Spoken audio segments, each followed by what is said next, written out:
Hi everyone, we are back again with another episode of Value and Vibes with Rivelle.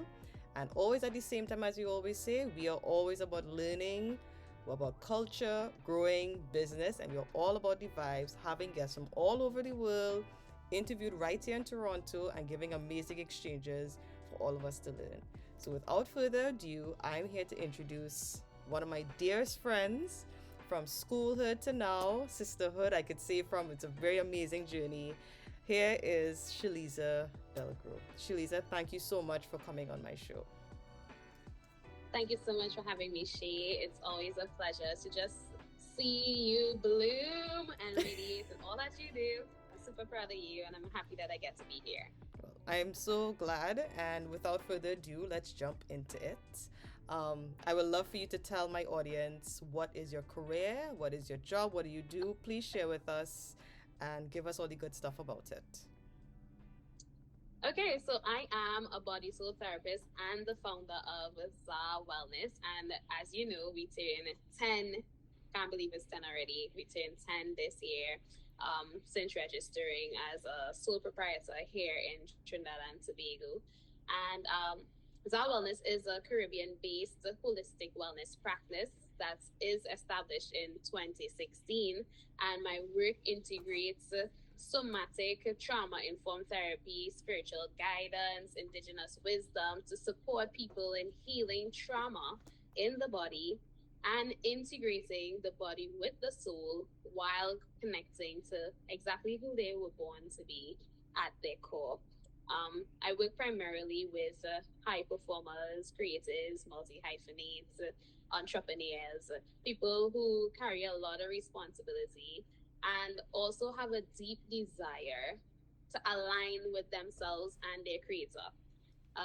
So beyond individual sessions, I create immersive healing spaces, conferences, and I really help people come home to themselves. That's Mm. really the beauty of my work, yeah. Well, I definitely I appreciate that. I appreciate that, and I know my viewers would. As for some of my viewers know, and some of my viewers don't know, prior to becoming somebody who worked or is in the financial field as a financial professional, I came from the roots, I will say, of arts and culture. So I Mm-hmm. understood the duality of being in this non-corporate, non-semi sort of capitalist space, and then I transitioned into this space, and people became under the sort of image, or they assumed that when I transitioned into finance, I sort of left that behind, and those things were no longer relevant to me. But it actually wasn't so. I felt as if I was actually much more guided going into the financial space because it is partially and it is also in the capitalist space as well. I was much more armed in approaching people, making decisions, being culturally sensitive, and finding that way to operate in both those spaces comfortably. I think the work that you do is very, very important. And that's one of the reasons why I wanted to bring you onto the show because realistically, we are in a capitalist society and many other societies that are unfortunately influenced by it. But we do deserve Mm-hmm. to have tools and coping mechanisms. And while a lot of people like you are doing this great work, I don't think they should be excluded from financial conversations because at the end of the day, we all need to eat, we all want to live, we all want to be comfortable, and we should be allowed to have those things. However, whatever makes you feel comfortable, whatever is your form of success, whatever you believe is of for you to gain prosperity or abundance, I think it should be there. I don't think it should be exclusive.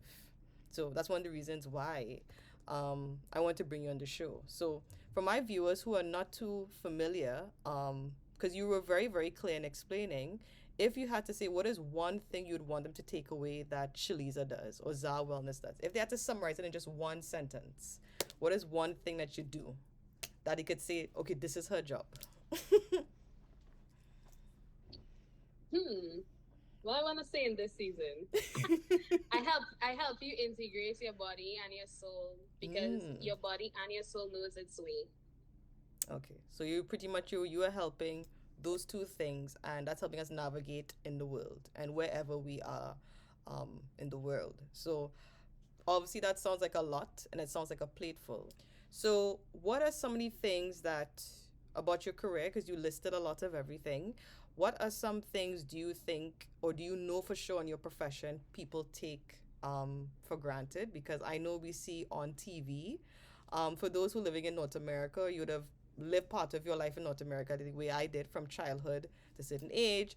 We see the woo woo, we see psychedelics, right? We see all the whimsical things, and we see all of these things, but we're not seeing things financially. We're not seeing the heavy work where monetary things are involved or emotional things are involved, physical things are involved. Because no matter what job you do, there's a whole archive of things that go on behind that nobody sees. So for you, do you think or do you know for sure that there are things in your field or people like yourself that the public doesn't see at all, or maybe people take for granted? Oh yeah, for sure. Let's just start by one. This without art is like boring. That's number one. So I'm all for keeping the whimsy alive, all the woo, all the things, all the things. We're going to be doing that here for sure. Our minds are very, very good servants, but not really great masters, because our minds can argue for and against any point quite convincingly. And I know mental health is a very big topic in today's society. However, we never slow down enough to listen to the body, which is always communicating with us, but our bodies don't communicate as fast as our minds do. So we often miss the communication that is ever present, and our bodies shout at us, often jolting us into compliance and into awareness of what it's saying. And if you're Caribbean and you have Caribbean lineage, you're going to tell yourself something that tell me, oh, I guess a feeling. These are Yes. somatic languages. This is psychosomatics. This is how your spirits and your soul communicates with each other. And what people often don't see is that holding space for this type of healing is deeply sacred and very demanding work. When someone sits with me, they're not just telling me a story. This is their actual life. This is their lived experience. In today's world, social media makes us think everything is like a story. Stories give the undertone of make believe, but I will invite us to consider that when we think of someone's story, this is their actual reality that they may have just lived or currently living, that they are choosing to invite you and sharing that part of themselves with you. And they're often bringing generational trauma, grief, identity struggles, cultural wounds, spiritual questions, nervous system dysregulation. And sometimes the wound's still open and it's still raw and they're still figuring it out. And it's not something that we consider because we become desensitized from what the actual lived experience is for another because it may not necessarily be ours. My role is to regulate my own nervous system enough to help others regulate theirs. That's the beauty Mm. that we get to have. And that means the work doesn't start when the session begins.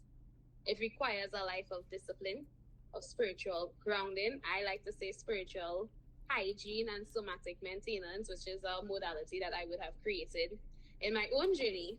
And as you would know, a lot of prayer, a lot of fasting, studies, supervision, constant self-regulation, so that I could maintain and remain present and safe with myself, so that I could be present and safe for others. Mm. Um, People also underestimate the entrepreneurial side of the healing work. And that's where we're going into the financial part that you're Mm. asking me about, right? Because as practitioners in the Caribbean, we are often therapists, educator, teacher, marketer, administrator, community leader, social media manager, tech team, all the things in one, especially when we live in a society that's reactive and not necessarily supportive unless you're bust outside for whatever reasons. And you don't really have the support as a person who's giving the support, because persons take readily and they're not always going to pour readily immediately. So because trauma work is relational, our energy and integrity matter just as much as our qualifications. Mm.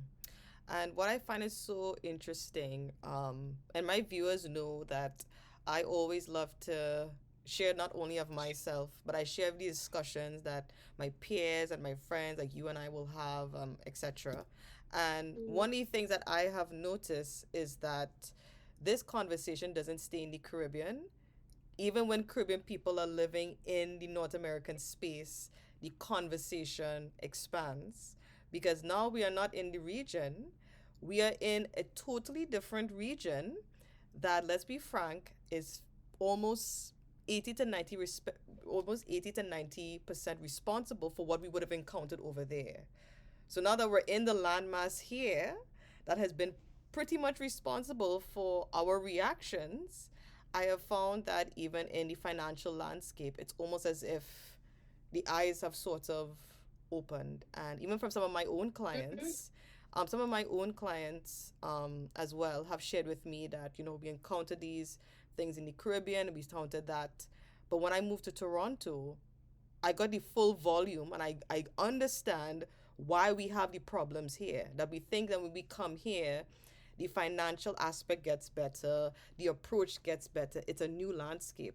But when you come to the landscape that has experienced severe forms of displacement, colonialism, and etc., it almost like you get this epiphany as to why there we are experiencing um, it. And interesting enough, even prior to becoming in finance, I would go to workshops, I would go to seminars, I would go to different entrepreneurial spaces where a lot of Black or Indigenous people from the Caribbean, English speaking Caribbean, Spanish speaking Caribbean, French speaking Caribbean, all these places.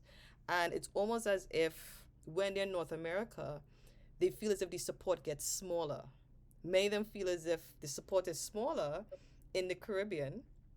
And many of them shared with me, this is not my words, this is what many have shared with me, that when I come to North America, the support gets drastically smaller. The conversations get harder because even though there are lots of us all over the North American landscape, I'll use Canada as mine because I'm in Toronto, it's almost as if you don't know how to articulate those conversations because finding people like yourself here to articulate those conversations in a space that may not necessarily cater to you feels even more uncomfortable and it feels even more awkward and you don't know who to turn to, you don't know who to talk to. Very basic things.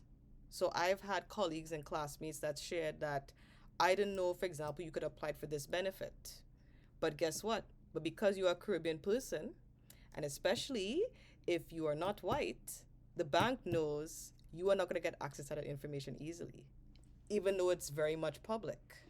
So I find it so interesting how you shared with me that many Caribbean people, even some of the entrepreneurs in your space, may not feel supported. But yet, when I transition outside the Caribbean region, the support gets smaller because we're in a totally different landscape. I hope that that sort of makes sense to you.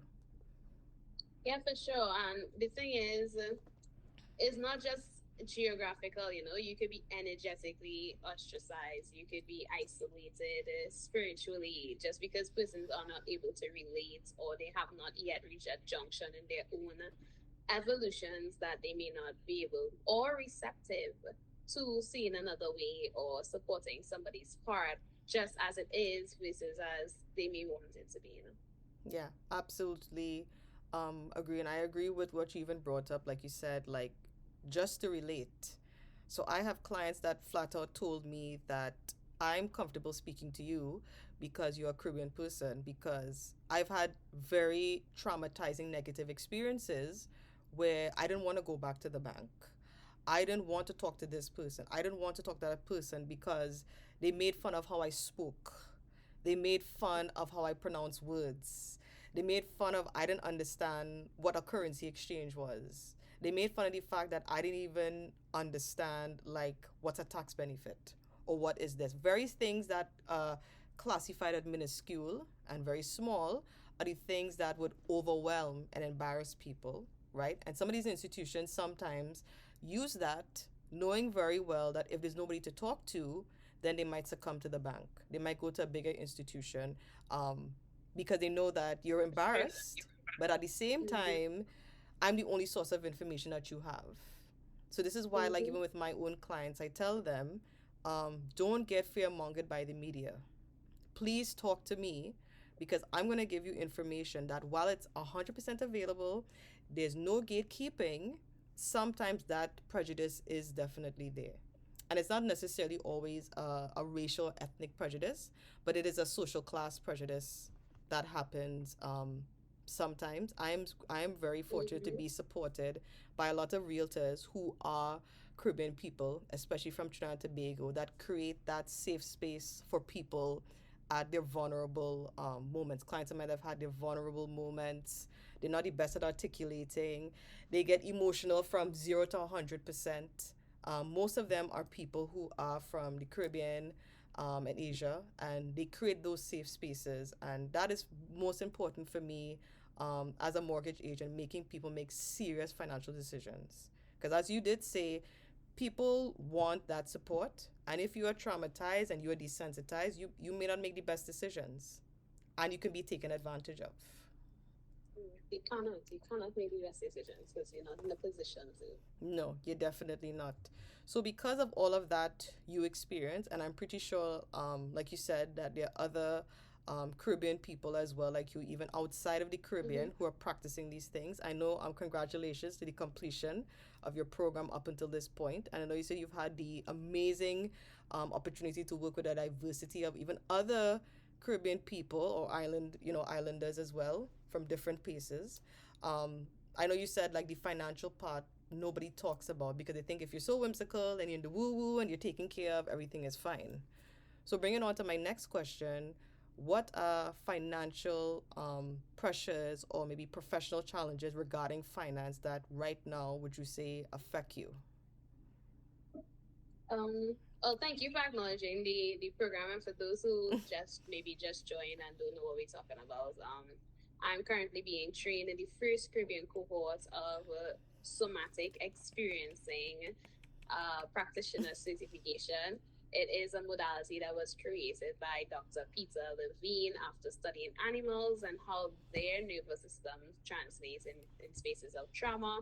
And because the Caribbean has experienced extensive amounts of trauma, and I believe personally it's one of our biggest challenges um, in terms of not being informed on how to handle persons with care. Um, I always say to my clients, if you can't manage your emotions, you can't manage money. Yeah, very, And very I have true. found that a lot of persons in this region don't handle emotions very well. They're unable to sit with it. They often suppress it. They run from it. And this is not because of choice, it's because their nervous systems and our nervous systems have been conditioned to hold things in different ways. And we find strategies that are intelligent to help us cope because we're in survival mode and not necessarily conditioned on how to come out of said survival mode to hold the capacity to take us to where we need to be in a financial way. So many of us are doing the work of restoring family, breaking generational curses, supporting leadership, helping people function in their lives again and again. Yet the financial model um, is still evolving for us. Because is now becoming accessible, is now becoming a thing that is known. And for me, one of the major challenges in doing this trauma informed and somatic healing work is it's still emerging in the Caribbean. So Okay. there's still a level of education that's required around the value of the work, so to speak, to help people understand physical health, but nervous system health and trauma healing are still newer conversations culturally.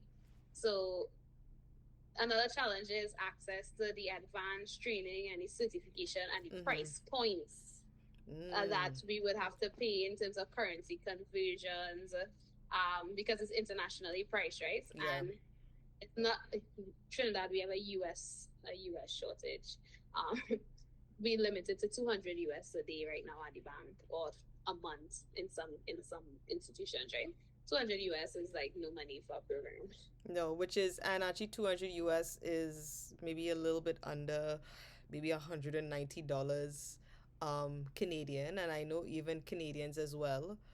Even Caribbean people who are here as well, that some which have shared with me they own companies that produce teas, sea moss, massage therapies. They do all of these things. Their concern is that as well too, the value of the Canadian dollar against the US dollar. Things are being affected here with regards to food and different things. Limited of Mm-hmm. imports. So now there's this surge where people are saying we need to support local Canadian, right? Support your local farms, support your local um, Indigenous and Black persons, whether they're Caribbean or not. Let us stimulate things because while this work is important, we need a form of transfer, and unfortunately, we are no longer the days where we could use brass and copper. We would love to go back to the days where we could use brass and copper and bartering of goods, right? Which did happen a bit in Canada, in Toronto during COVID, Mm-hmm. as well. But right now, like you said, people in your field and people in similar fields have shared with me the concerns for monetary exchange. So, like you said, this is not even a Caribbean conversation now. This is going to be a Yeah. much bigger concern. For sure, because it makes continuing professional development very, very expensive for Caribbean practitioners. One, and even if you want to practice in that way, you're not sure how you're going to earn back that investment. Because I can't charge the persons in good conscience who need this work the full price point when they're broken. I have seen over the years that people who need this work don't always have the resources to support themselves through this work. And the people who can support themselves through this work are not always those who reach back to pull another person forward. So I've been working through some models to kind of help with that. In terms of, well, you know, with how I each one help one, it takes a village to raise a child, but it also takes a village to sustain the adults and all these type of initiatives that I have created. But still, I'm just one of a lot of people, and there are a lot of people who would love to be supported in various ways financially because your health is literally your wealth, and this type of healing helps you build capacity to hold the finances that you seek, which is what makes the work so important. Mm. That was well said. And just by chance, because I know, especially with regards to both of your parents as well, both sets of your parents as well.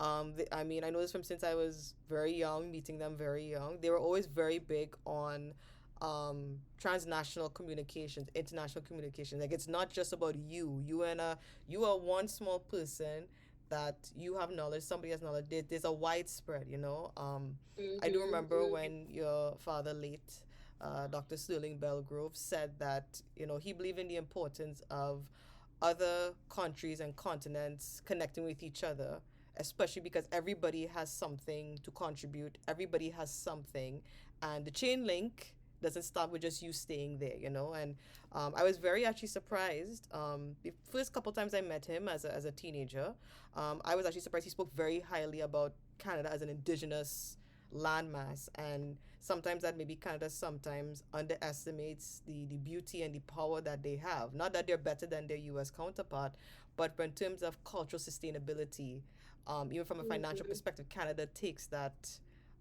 for granted sometimes a little bit and maybe doesn't necessarily see that. So, just out of that curiosity, meeting people in your field, have you ever met or have you met other maybe Caribbean financial professionals? Not financial professionals, I should say, but like those like yourself abroad, overseas. Do you think that they share certain like concerns similar to you? Oh yeah, for sure. So even in this program that I'm currently studying in, we have a lot of people who based in Quebec and Toronto and so forth who do this work with Indigenous roots, and they do share some of the concerns that we have, especially as marginalized groups and different types of issues. It's not too far apart from our current lived experience. So it's pretty much so we definitely see within the same. And one thing that you shared with your program, it's people from different countries, but we're all sharing the same work, whether they have the same racial, ethnic, cultural roots, or they've been called to do this work. Like you said, all of them share the same concerns with finance. But I know the Caribbean now is going through a wave where, again, amongst the millennial crowd, Not so much, a bit of the older millennial crowd as well, but I guess the millennial crowd between like the very late 1980s to very early 1990s, they are looking at the snowbird lifestyle, right? I'm pretty sure many of us grown up in the Caribbean, and even those who would have grown up in Toronto, because some of my viewers know, some of my viewers don't know. I spent the first 11 years and some of my life in Toronto being back and forth between Trinidad and here. And there was always a discussion about your grandparents, your tanty nene. After she get a certain age and she have arthritis and she not able to cold, she's gonna go home, and her monies of what she would have had, she's gonna convert that and she's gonna be okay off of that. That makes them happy. But I'm seeing it much more in Toronto, because Toronto is like that mecca city in the province of Ontario, where the snowbird lifestyle, a lot of millennials are going towards that. Not necessarily for leisure, but for work. And I'm seeing it happen, those like who are within your field, clinical psychologists, therapists, financial professionals of myself, because of the concern of mental health, right? They don't want to balance finance and mental health, they want to have both. So, and I even saw in Trinidad there are many people as well, even working remotely for companies that are not even based in the Caribbean, to give them that privilege to travel, expand their network, and do so much more. So, within your field, or even people who are similarly work within your field, do you see the potential growth for the snowbird era? Absolutely, absolutely. The wellness space is naturally aligned with remote and location flexible work. This is what we poise for. Um, so therapy, coaching, somatic work, yoga, educational programs can be offered virtually while still maintaining a strong in-person community space, right? And I know we are going to see more professionals who live seasonally between the Caribbean and North America, especially in fields like wellness and consulting, finance, education, and creative work. Because for Caribbean practitioners, specifically, there's also an opportunity for wellness tourism. I am Mm. personally passionate about wellness tourism, and my long term goal is to move into that direction, especially retreat experiences where people from the diaspora return home not only for vacation but for healing and for cultural reconnection and restoration and regeneration. And that pattern work that's really, Yes. really deep that we don't often or we can't often do in our work settings. So the Caribbean has always been a place of spiritual depth and natural healing. We've always dove deep into that type of a work. And I know that will become even more recognized globally when we embrace that snowbird, because it's like it's coming home. And I like to invite people to come home, like Mm-hmm, welcome home. mm-hmm. So it is literally a very much go to space, especially where people are seeking that type of connection now in this season of life. Okay, because the interesting thing that right now there's the term called reverse snowbirds. So snowbirds are people, for people don't know, those that live in North America that will go to warmer climates. Now we have this sort of a newish term called reverse snowbirds, where people in the Caribbean might travel to other countries for leisure and for work. And I actually did some homework in Canada, and right now 2025 brought about 19.17% of people alone from the Caribbean who were traveling to and fro. And that was just for working. And interesting enough, within the field in Canada with regards to your work, and that includes people who are Caribbean, those who are African Indigenous descent, it actually makes up about 30%. And annually, there's actually at least a 1% increase of Caribbean people migrating to North America and entering the snowbird lifestyle, very much between the ages of 30 to 40. So I'm seeing a lot of growth within that. I've always been very active in my Caribbean community in Toronto, having family that was in the culture from mass to pan to incentives from very, very young. It's very important for my parents to keep us very rooted here in Toronto, even though we are considered the Caribbean Mecca. People always made the joke and say, if you want to experience the Caribbean outside of the Caribbean, Canada, go to Toronto. You want to experience the experience of being in Kirrap and the pigeon by your foot and you enjoying the thing, trust and believe there's a chance in Toronto you're going to find a place like that. there's a 90% chance you're going to find a place like that, but you're going to find your community spaces, your church spaces, your healing spaces. Um, Even if necessarily something's not Caribbean owned, a Caribbean person might tell you, well, here, what I actually know this place you can go to. This is why I will tell you to go. So I'm seeing amongst the youth, interesting enough, even not even so much of their parents and grandparents, a lot of them, 30 to 40, are saying, like, I need to expand my financial health and I need to improve my mental health. And while I don't necessarily want to leave certain things I may benefit as a Canadian citizen, there is elsewhere for me too. So the reverse snowbird migration thing is becoming a thing. I myself and others are leaning towards that. I have relatives that are leaning towards that. But it's becoming much younger in Toronto, and some of my peers who are in the space of yours in Toronto, some of them even who are not Caribbean people, have shared that being within this landscape 12 months of the year is actually not going to do well for my mental health. And my financial Mm-hmm. health has to expand, in other places rather than just being stationary here all the time. You know what I Mm-hmm. mean? They're seeing the expansion of it. And why not support, right? Why not have people who understand and support and could provide that access to you, like myself, right? I always tell my clients, whatever that you want to do, I will help you do it, but be transparent with me, right? It may seem something that is crazy out of the park. I will tell you flat out some things, absolutely not. It's not because I don't want you to have your goal. I want you to get there in a realistic way, a realistic, a responsible, and a sustainable way, and it makes you happy. That's the main goal. I know a lot of financial professionals don't take that way, but for me, I always ask them, what is your goal, and what do you want, so that my team could support you in whatever way they need to for you to get where you need to be. That's right. Yeah. So going on to that, because like you shared all of that with us, which was really lucrative. Obviously, I'm going to be concerned that I wouldn't be surprised that you would want to be eventually be of the snowbird. I know eventually you've said that you look forward to visiting Turtle Island, and you just know that when you reach Turtle Island, it's just going to be an amazing thing. It just so happened that now Mm-hmm. you've always had me, but now I'm aligning the financial space. Yes. That's another Mm-hmm. incentive where you could be supported in the long term, doing things here that provide space for you to be financially free within the future, right? So you have Yes. me for that, right? However, I know there are those that don't have that link, right? They don't have that kind of support.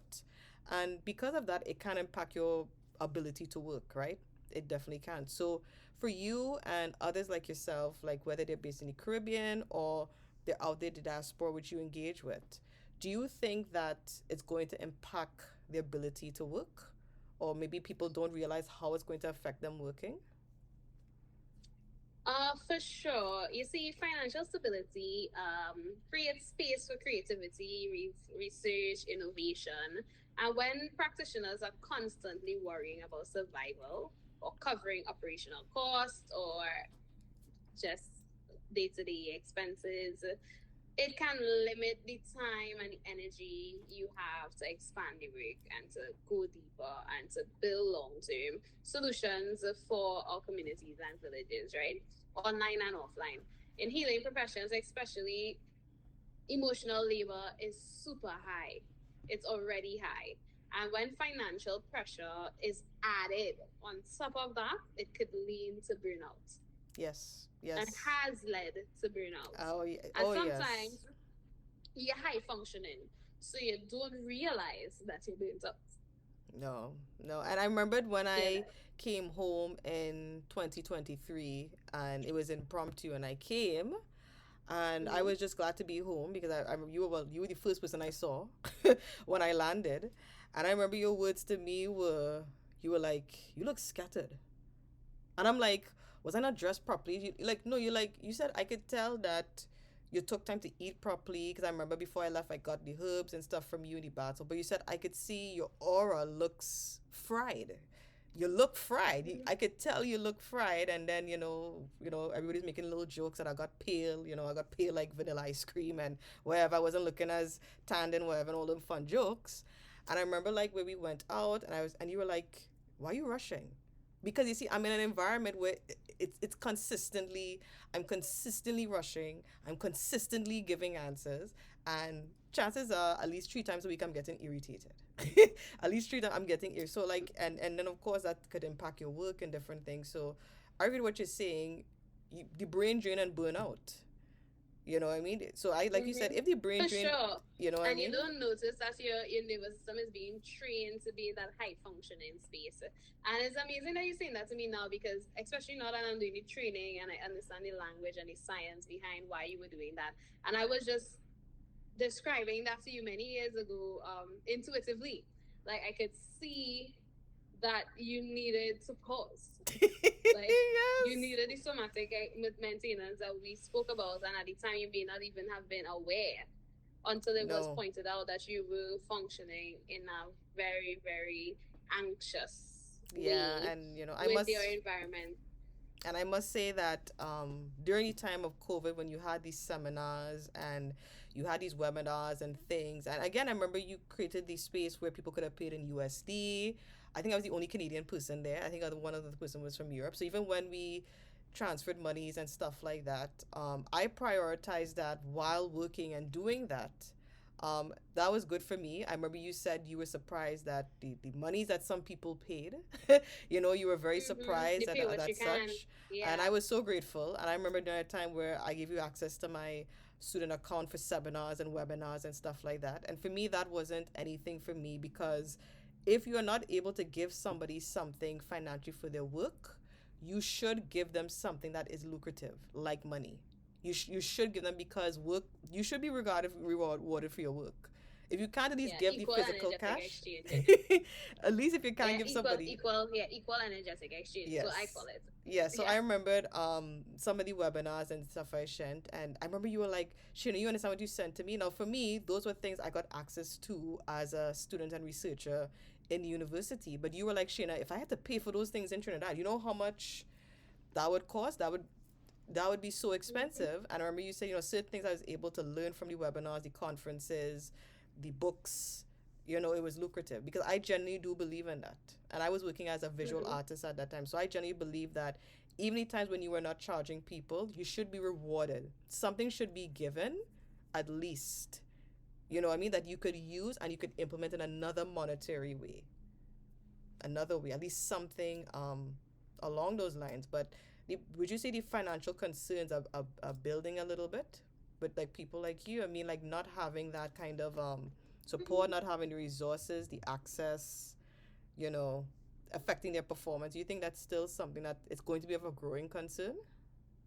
Oh yeah, for sure. Because I, like you said, I think people sometimes take this for granted that because they see the result of the work, um, but not always the infrastructure required to sustain the practitioner doing the work.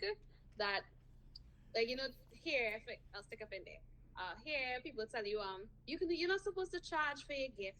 God give you that to do. But the same God tell you gift will make room for you. So it's like it's convenient to say that you shouldn't do this, but you want to get access to it.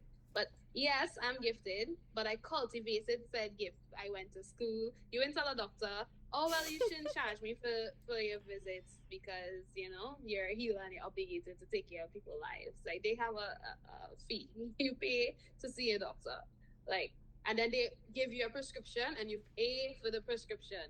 But there's also this odd misconception that healers should just pour without being um, compensated for the energy, the time, the effort, the studies, the cultivation, the years of practice Yeah, that have gone into creating what you now experience. And the reality is that when healers are supported, the entire community and village benefits them. That's I the agree. reality. But why do we not see it and treat it like that? No, I perfectly agree with you. Like I Mm-hmm. can't say related, but I'll just maybe give an example that just for my viewers, even in Trinidad and Tobago, because I do have viewers and subscribers in Trinidad and Tobago. I was actually quite surprised from the time I started this series. A lot of Caribbean people, Trinidad people were calling and telling me they're watching my show, they like the things I was bringing up. Like for me as a mortgage agent, people rank up and say you must be making big bills and big dollars. Now it is a very lucrative field, but what's a little bit different in the Caribbean versus here? So most mortgage agents and so forth work in banks, credit unions, etc. In Canada, you could work independently. So even though I work with my broker, which is Pineapple Financial, I am a self-employed person. I'm independent. So whereas being in the bank, you are, you get your salary and you may get your perks and different things. When you're on your own as an independent broker, even though you have a supportive brokerage, my brokerage is 500% supportive of their agents every way, our mental health, and we are very fortunate to be in a space where we can have those active conversations. A lot of it I'm still doing on my own, and I work on commission. So, really and truly, I'm taking a big risk not being in an institution. It's a brave thing to do. It's definitely not for the weak. But what I find valuable is that I have learned so much being in that space. I have a colleague of mine said she was in the bank for 15 years. She said when I left there and I became an independent broker, for 6 months I was very scared. I was mentally scared. I was physically scared. I didn't know what to do. But she said after 6 months, the money was coming in very quickly. And she said, I learned more in 1 year than I did in 15 years. And that's the beauty of self-employment, you know. And different industries have different financial rhythms. Some fields have predictable salaries, like the lady who was at the bank, and then while others like yours and mine, wellness, consulting, creative work, have seasonal income, project-based work, fluctuating demands. Like these Yes. are realities that we face, right? And a financial partner who knows that rhythm can help us really build Mm. stability without stifling the nature of our work. Because sometimes everybody have this cookie cutter template, go and get government work and work until they retire. You know, the Caribbean, right? Like, why don't I get a job like just over work? Why I want to be just over work? Like, why do I want to earn a salary that is barely taking me to where I need to be when I could go after what I'm passionate about and really sacrifice and lay the foundation and then really be able to help not just myself but those around me by sustaining the lifestyle. And that kind of partnership allows us as professionals to grow sustainably rather than constantly feeling like we have to choose between purpose and financial security. That And it's that been makes done sense. before, you know. It's been done before. I agree, and I remember the very first week, um, I became part of Pineapple. I didn't Mm-hmm. expect it, I thank the Most High for that. That I got hired literally 1 month before my graduation, and within the month after I did. And I remember one of the things that our CEO Shubhata Gupta, amazing, so knowledgeable, and one of the things he said to us in a nutshell about this career will give you everything you ever want in this life. It'll give you the most amount of money, everything you want in this life. But you have an option.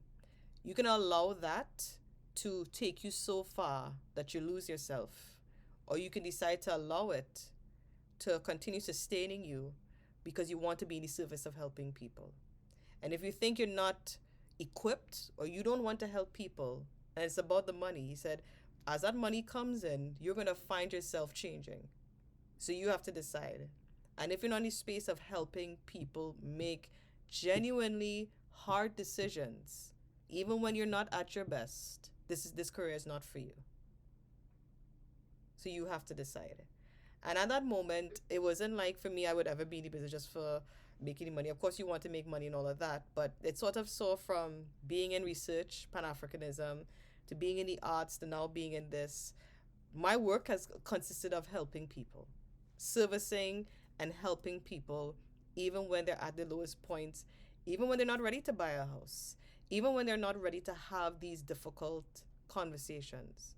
And what I have learned and what I have learned from my mentors and stuff is that when you are there for people at their lowest, when people don't see them as relevant, they don't see them as anything, they don't see them as even something to even consider, those are the clients you build long time relationships with. You know what I mean? Mm-hmm. Those are clients that trust you wholeheartedly without even explanation because you took your curated time to build that attachment with them, build that honesty with them. And that is what really what builds your pipeline. When you really build your pipeline of genuine investment, strategic planning, strategic approach with sales, right? Because you do have to make money, you earn a lot more stronghold in the long run. And that was a big important that is a very big important thing for me. It's the reason why on the show I had people from different career fields. I didn't want to have a one approach of money. I want to hear how all people are affected by money, how all people want to live with their money, how they want to work with it. Because the more that I learn is the better that I could be. Because I don't That's want to true. waste people's time, and they don't have they don't deserve to have their time wasted as well. You know what I mean?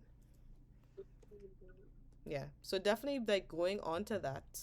Um like I mean, like I said, you have me. You've always said my clan is always expanding, so I don't feel like I have to go far. There's always somebody that could sustain my growth. You know what I mean? Now you could say, Sheena, 5 to 10 years from now, I want to invest in something in Toronto that could sustain in the long run. I know you and I know who's working with you. I could trust that because you continuously show up and you prove. But not everybody has that, right? And the snowbird thing, you need support. I don't think a lot of people underestimate that when you want to live the snowbird life, you need support financially.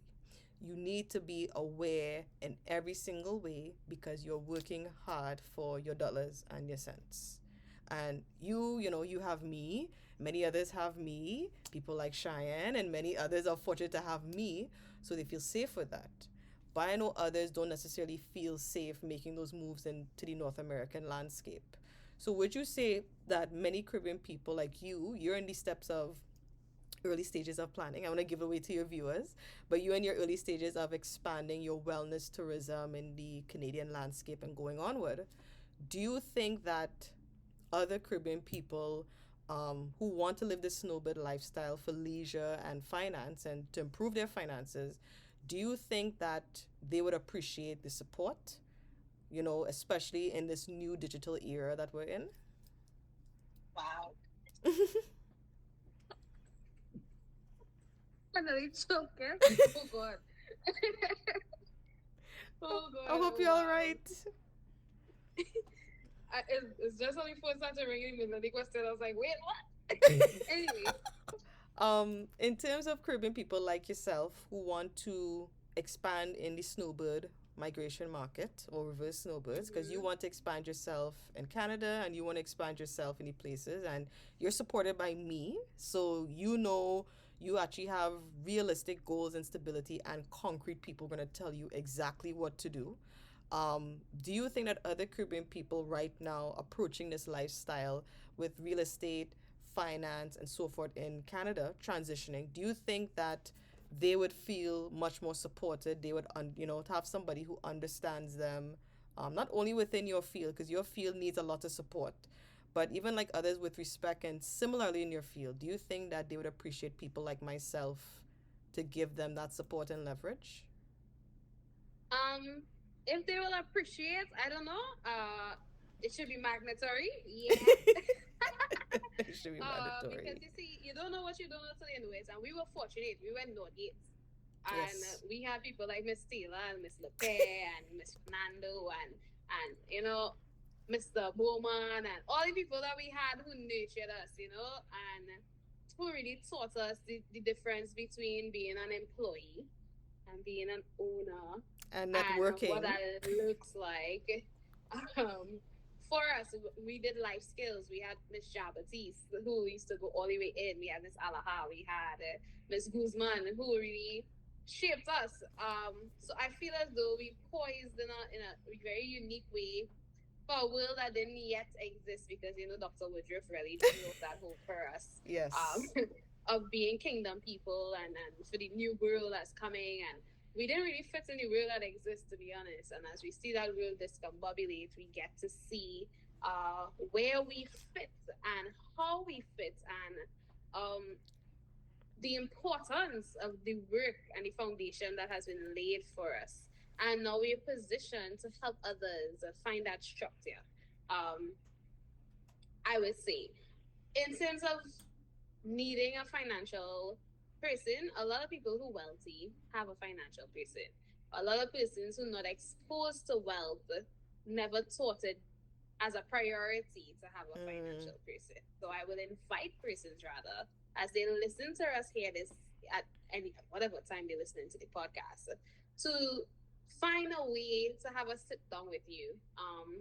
Because your health and your finances really, your wealth really does go hand in hand. And you might think you know it, but there are things that you would share in your session that would bridge structure in the income for longevity so that you could hit goals in a way that could not be done just in your own thoughts or going to the mm-hmm. University of YouTube or Threads or wherever people look to go these days, right?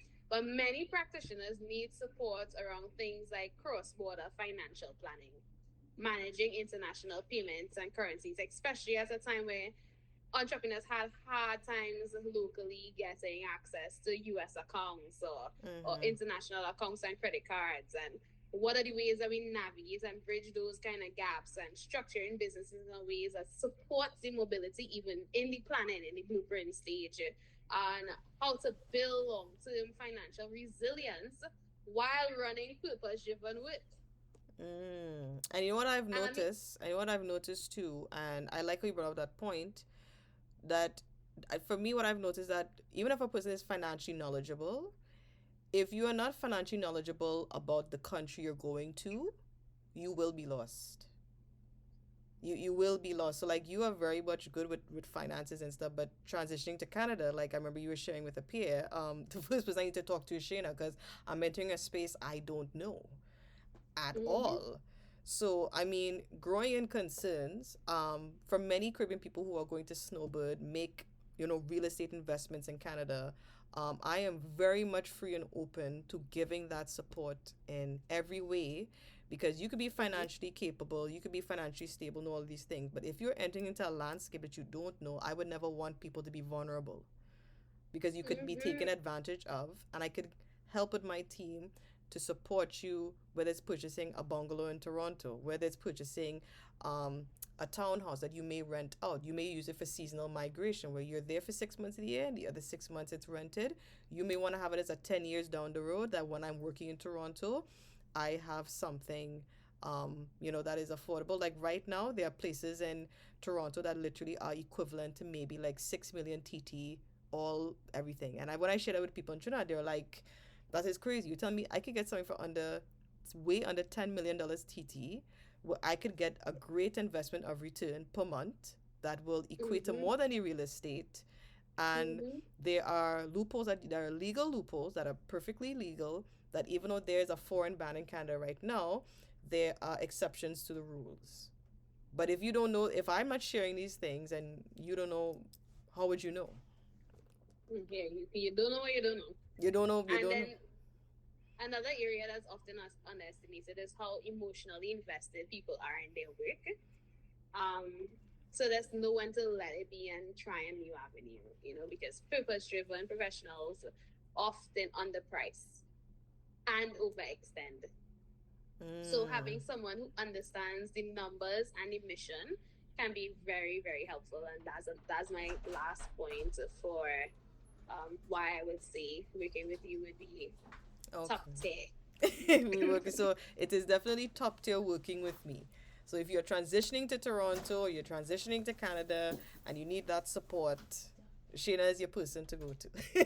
Shayna is your person For, definitely to go to. Ring a bell. for Let's sure. have the conversations. And I tell people, it's not about not being ready now. It's about planning. Because if you have the money now and you don't know what to do, it's not going to make any difference.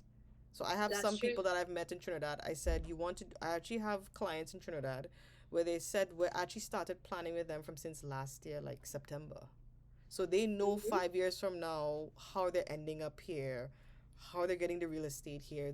They know. It's not Mm-hmm. naked, and the earlier you plan, the better. People might find it's too long to plan ahead. It's never too long to plan ahead. It's never too long. It's It's never never. too. Well, definitely, I want to close with my final question that you shared so much of amazing things with me, and I've shared a lot about myself and the things I'm doing and the approach I'm taking as a financial professional, what I want to lastly close with is that how or what would you say people like yourself in the field of work that you do, how do you think that people like me could be of service to you, helping you with that snowbird migration in a place like Canada? Like, what are the financial guidance, the services to help you all grow with this snowbird migration for work? You know, what would you require from me, or what would you like to know from me to help improve you with those options?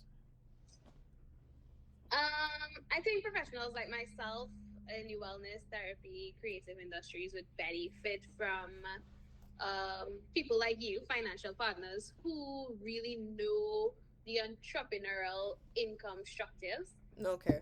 the international and diaspora based business models, as we mentioned before, the Mm-hmm. retreat and wellness tourism business planning, tax and financial strategies for remote professionals locally and abroad, and the benefits as well, because we often talk about what we have to pay, but we often talk Yeah. about how we can benefit. Long-term well-being while doing the work. Because a lot of people think that it has to be this far off timeline that you can't enjoy until you're like 90 now. So, I'm being a little dramatic there, you know, everybody's so 60 and all of these type of things. But really, what you can do now, the goal is not just to make or earn money. It's about creating sustainable ecosystems where the work can continue for decades and legacy, where practitioners are able to be supported for real in real life, where the communities and villages we serve continue to benefit from the investments that we make today, and how to even get there, and why we should get there. And when the financial strategy and purpose aligns, it allows us to do our work with more freedom, creativity, and impact. Mm. And I like all of that, so I could take that in my handy dandy notebook because snowbird migration, Yes, please. yeah, snowbird migration is very high among the millennial crowd. The Caribbean diaspora here is almost maybe over 750,000. It's a lot. And like people like yourself who want to have real estate investments, financial investments here, like you said, we want to be supported throughout every aspect to sustain ourselves. So I Yeah. appreciate you sharing that with me. Thank you so much for taking your time and sharing all of this. I know this will be very beneficial to not only for you and your viewers that you'll be sharing this with, but even my viewers in the Caribbean as well, in Trinidad, the diasporas, because I know we are going back to this phase where now we are looking at Canada as this new place to go. Before it was just the UK and the US in popularity. Canada is a new place where a lot of Caribbean people are coming back again, you know. Mm-hmm. So I look forward to supporting them in those transitions. I really appreciate everything you said, and you are very much valued in the work that you do, not only locally, but all the work that you do with your international counterparts as well. I know it's definitely lucrative, and I'm here to support you and others in every way through the snowbird process and every way. I'm here to support through the real estate landscape, the mortgage landscape in every way, and all of such in which I do. I'm always there available to provide a plan that will get you to your goals and have it done your way. Thank you so much. It's been a pleasure to be here. It's vibesy. Um, as you know, for me, the work of healing is really the work of coming home to our bodies, our culture, our ancestors, ultimately coming home to God and God in ourselves, embodied as we are. And as Caribbean people, we carry so much brilliance and so much radiance and so much creativity and resilience. However, we also carry generations of experiences that live in our nervous system. And our work, not just my work, but your work too, is really about helping persons return to themselves and becoming our ancestors' answered prayers in real life. Amen. And, you know, helping us know that we could live fully and love deeply and lead powerfully in our lives in real life. When one person heals, it doesn't just change that one person's life, it changes the family, it changes the community, it changes the village, and more importantly, it leaves a foundation for the generations ahead. I'm so grateful to be here. Thank you for having me so much. I thought our conversation was really, really enjoyable, very, very informative, and it has been a pleasure to share this space with you today, Shay. Well, thank you so much. And like I said, financial abundance is for everybody. And as I do with all of my guests, nobody gets away from it. I get to ask you 5 fun questions of this or that. Everybody on my show gets the 5 fun questions, and it's either one or the other. So my All first right. question is that would you prefer iced coffee or hot coffee? No coffee. No coffee. No coffee. So not I'm even not a decaf. coffee girl. Not even decaf. Coffee, not even. No, and I'll share an interesting fact for the Caribbean people that haven't traveled to colder countries. Canadians actually consume 21% more iced coffee the colder it gets. Listen, you might think it's crazy. I have fallen in the group. It is negative 30, but I am drinking that decaf. I am drinking that iced decaf with my cinnamon and fancy oat milk and looking fancy, even though my knees are knocking and it's negative 30. So you were like, no Must be coffee. nice. You were like, no coffee, No coffee. not even date seed coffee, not even anything close. No. I Nothing caffeine. nothing caffeine. I've know for people that don't like to drink coffee, and I actually tasted from it's from an Ethiopian place, I believe. They actually make Mm. date coffee out of date seeds. So it's made out of the date seeds. It tastes exactly like coffee, and some people make from frappes, the cappuccinos to it actually tastes really good. I tell people don't knock it until you try it. I was hesitant, but when I tried it, I couldn't taste the difference. And there's no caffeine in it because it's made out of date seeds. So that's why it's going to be something that, because when you come here to Canada, you're going to have to, it is a rite of passage. You try iced and hot coffee. But we will go with date seeds since you don't like caffeine. We will go with the Well, date I know I seeds. don't like caffeine. Caffeine doesn't agree with me. I'm Okay. more of a tea girl myself. Okay. So you've, okay. Okay. So second question is that as a somatic body therapist, would you rather experience winter in Canada or fall in Canada as a season? Which one would you rather experience? Fall, please. Yes, Fall, everybody says please. You know, I have a thing with the trees. yes, yes. You know the colors changing. The I've heard somatic body therapists say that some people actually find it pleasing to hear the crunching of the leaves. Like children like to hear the crunching of the leaves when they're playing and running in the leaves. It sounds like satisfying to the ear. The colors of orange and red, and it's warm colors. People feel mentally well. It's the pumpkin season. It's the hunting season for pumpkins. It's pumpkin season. Everybody's making pumpkin spice everywhere. Fruits, vegetables everywhere. Apple pies everywhere. People are gathering their communities, and it's like a whole. It's a whole amazing vibe. It's such a warm vibe. You see a lot of women and community groups gather. I remember there was somewhere I couldn't go because it was about 2 hours away from me. But a friend mentioned that literally the whole day that they were doing were making plant-based pies, apple pies, pumpkin pies, non-caffeinated drinks, liming in nature, having fun, saying their prayers and affirmations for good wishes, and just liming it. I'm like, wow, Shaliza's missing her people over here. This works perfectly well. This type of environment works perfectly well. I know for sure, knowing you, you would love fall because you're putting on the boots and it's just a whole vibe and everybody loves it. Winter, I'm not too sure. Ah, So, my next question is that would you prefer maple syrup or honey? honey, please. Yeah, that's a Honey. Caribbean thing. Yeah, in this side, it's team maple for us on this side. And Or me, maybe when I have organic maple, I might change. But for real now, wait, yes, honey. yes, real maple tastes amazing. If you actually I've shared this with people.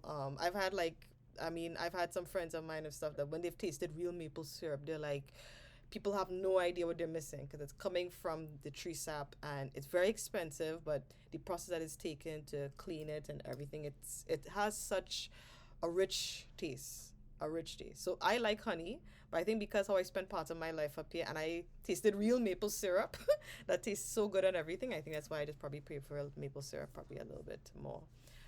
The next I fourth, mean, yes. The fourth question is that would you rather purchase a home in Canada as an investment, or would you rather make investments just to be in Canada? Which one would you prefer?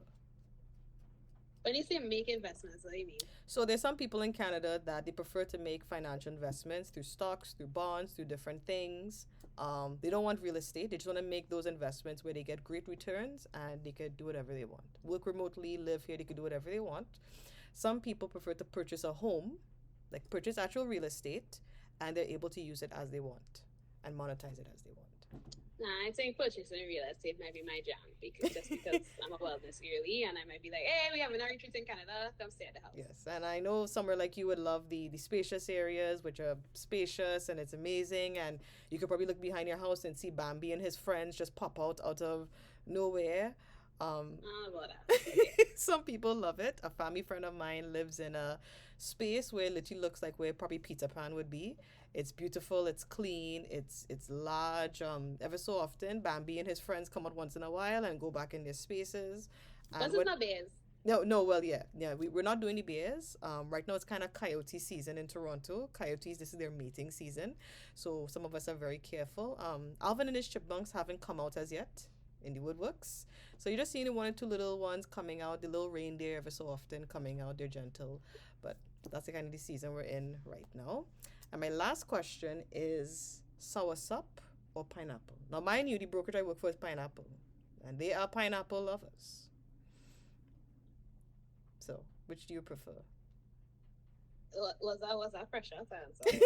Not a pressure, just a by the Right now, way. soursop. Right now, soursop. I'm not against pineapple, but right now I'll say soursop. Yeah, I know my team lead. He loves soursop. He's just like I could drink, eat soursop all day long. It just so happens All day everybody. long, all day long. Yes, it just so happened. A lot of us are like in the brokerage. Excuse me, cocktail lovers and all these different things. So we love a lot of fruits. We're always eating fruits or something like that. So as I say, Shaliza, Big thank you mood. so much. Thank you so much for this interview. It was so lucrative. Is there anything you want to leave to my viewers that would love to connect with you? Any final words you love to share with them? Please share it with us. The floor is yours. Like, what are your final words? Anything to share with my viewers and even your viewers as well? Well, if nobody has said to you that they love you today, please permit me to say that I love you and I thank you for being you. The world needs you just as you are. And if you would love to connect with me, you can follow me over on Instagram at the Shalizahr, which is SHALIZAHR. Yes, it's unique. I'm the only one there. And you can connect with us here in the village. Come chill out with us. You can follow me over at Zahr Wellness as well if you want to know more of the wellness work that we do in community.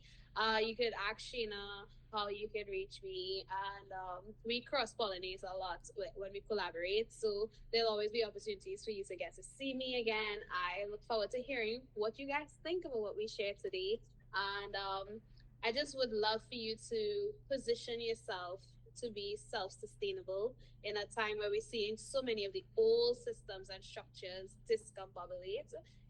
We are poised to bring something new and beautiful alive, and I encourage you to do just that. So remember, it all starts with self first. It's never self only, and have a good whatever time you're watching us. Well, thank you so much, Shaliza. And to my viewers, as I always say, thank you for tuning in. Thank you for learning with me, growing with me, because this show it's all about growing, finances, creating connections throughout different countries to Canada. And let's just keep the momentum going. Let's keep the growth going. Let's keep everything amazing going. And I look forward to seeing. Thank you, Shaliza. Thank you to my viewers. Please take care and have a safe night or safe day wherever you're tuning in from. Thank you so much for tuning into my episode. Like, comment, share, subscribe, and of course, follow our guest, Shalizahr Belgrove, on all of her social media handles below. I appreciated the views, and let's go on with this journey of value and vibes with Rivelle.